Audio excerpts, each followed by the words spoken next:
ACL injury के बाद कितने दिनों के बाद हमें ऑपरेशन कराना चाहिए? सो दोस्तों, जब भी एसीएल की इंजरी होती है, एक बोन एडिमा साथ में होता है। जब एसीएल टूटता है, सो फीमर और टिबिया में थोड़ा बोन एडिमा होता है। सो अगर आप एक कन्वेंशनल सर्जरी, स्क्रू सर्जरी कराएं, तो स्क्रू अंदर जाता है हड्डी के अंदर।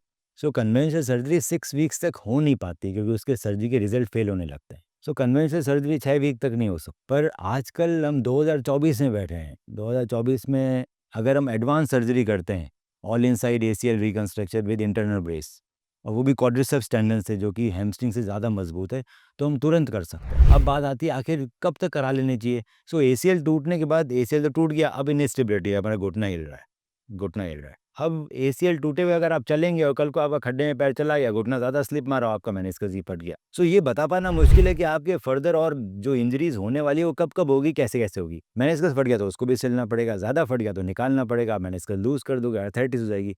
सो बहुत ज़्यादा वेट करने की ज़रूरत नहीं है। जहाँ तक बात है सर्जरी की, इंटरनल ब्रेस सर्जरी से आपका 88% रिडक्शन मिलता है री इंजरी में। आपको कौन सा टेंडन यूज़ करना है एसीएल सर्जरी के लिए, तो क्वाड्रिसेप्स और पटेलर टेंडन, ये दो सबसे स्ट्रॉन्गेस्ट टेंडन रहते हैं। हैमस्ट्रिंग और पेरोनिस लॉन्गस की फेलियर रेट ज़्यादा है, ये प्रूवन है। क्वाड्रिसेप्स या पटेलर टेंडन में से एक टेंडन आप यूज़ कर सकोगे जो कि सबसे स्ट्रॉन्ग है। मैं क्वाड्रिसेप्स प्रेफर करता हूँ, क्योंकि छोटे चीरे में जाता है, पटेलर टेंडन के लिए बड़ा चीरा लगाना पड़ता है। सो जो सबसे मजबूत एसीएल है वो है क्वाड्रिसेप्स टेंडन का। उसको और मजबूत बनाने के लिए उसमें इंटरनल ब्रेस लगाए थे ताकि फेल नहीं हो, और मजबूत करने के लिए उसमें एक एलईटी या एएलएल और प्रोसीजर किया था, जिसमें हम एंटीरियर लेटरल लिगामेंट या एलईटी बनाते हैं, एक्स्ट्रा आर्टिकुलर टेंडेंसीज बढ़ाता है, वो भी हमारे एसीएल को सपोर्ट करता है। सो ये 3 चीज़ें करी जाए, सो फेलियर के रेट सिग्निफिकेंटली कम हो जाते हैं। इसके बाद रिहैबिलिटेशन इंपॉर्टेंट है।